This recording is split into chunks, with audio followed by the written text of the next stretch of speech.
And here it is, the Xbox One. The official pricing for it has been announced at being $499 at launch, and this will include the mandatory Kinect Sensor. This is their next generation device, and it's one of the things that differentiates Xbox One from, well, PS4 obviously, because the price point of PS4 was a reason for a big uproar. We were super happy it's only $399, but looks like Microsoft are following the more for more strategy, and the Kinect Sensor is an integral part of their entire gaming experience. Let's go check it out on stage right now.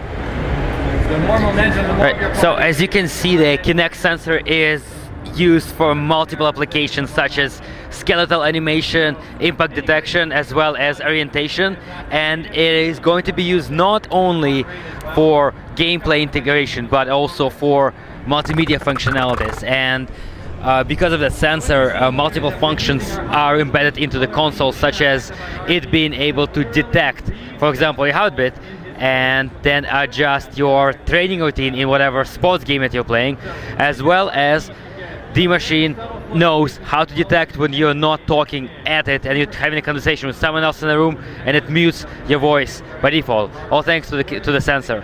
So in a sense, the $100 premium over the competing solution is justified just because they have this aspect. I point out that Scott has been correctly identified. He has an account on the box. And Xbox, for the look at the Xbox. Now let's touch down on the subject of their controller.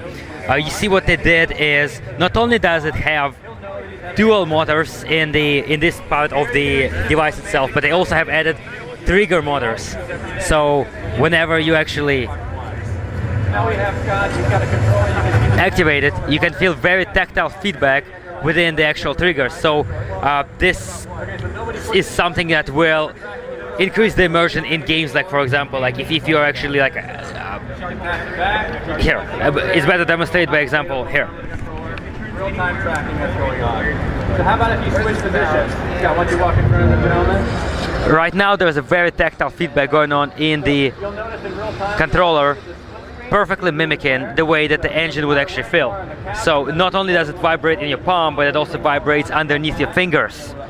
And things like, well, brakes. Oh, one more thing I forgot.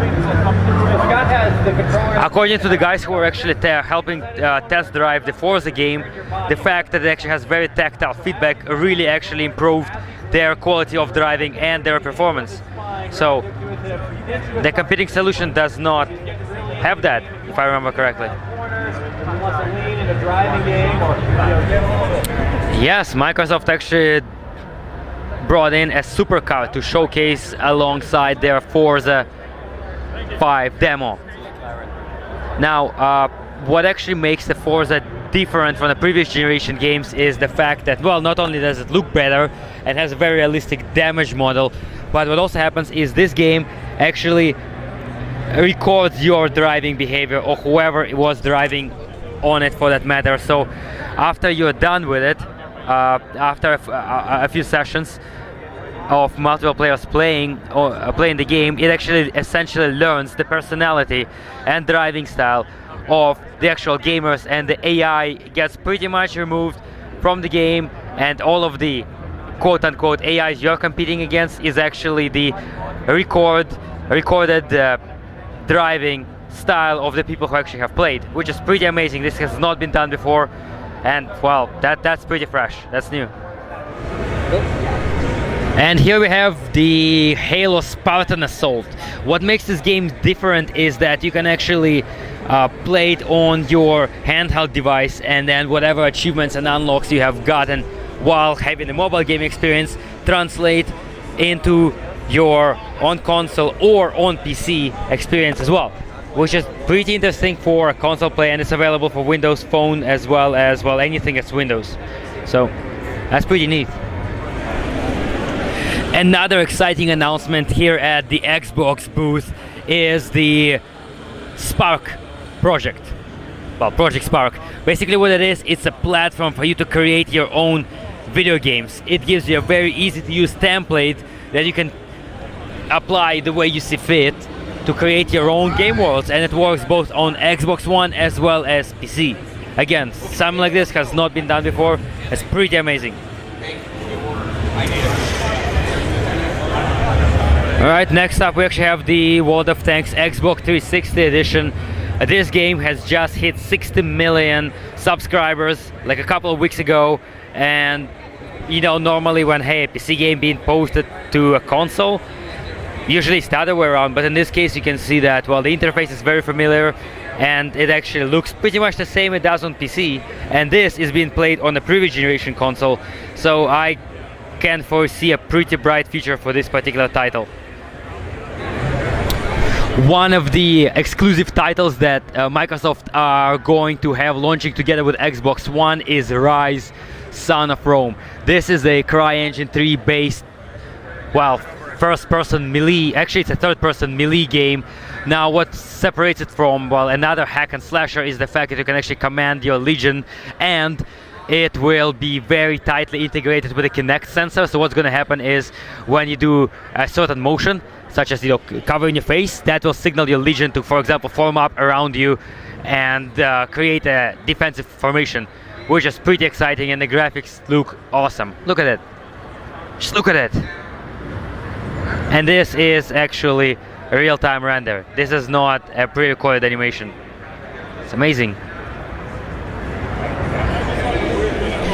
Now, one of the most controversial topics surrounding the Xbox launch was the used game policy. So we actually approached one of the representatives from Microsoft themselves for comments, and what I have to say is this, that first of all, used games will be supported. The disc, once you actually get it, you activate it with your account, same way as Steam does, but unlike Steam, you can actually take this used game and give it to someone, you can sell it to someone. That can only be done once per game, and whoever you give it to has to have been on your friends list for at least 30 days. They will also enable trading your used games back into retailers, and they will not be charging the retailer a fee about that. The other concern was that privacy, how the sensor is always on and how it can actually listen into your conversation and everything.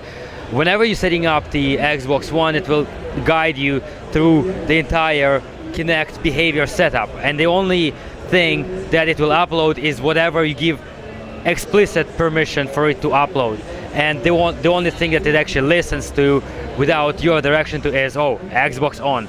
That's it. Now the third thing is that always the constant connectivity in order to be able to play. What happens is, since Microsoft are going to be using a setup very similar to what Steam does, enabling you as well as your family members access to your entire library of all of your games, so you can have up to 10 people, so long as you're more or less related. The more details will be released soon enough, but the idea is, hey, you can share your entire game collection. Now you will have to authenticate every 24 hours or within 1 hour if you have accessed your game collection from someone else's system. But again, you can go to someone else's house and play your games on his console, which is pretty exciting.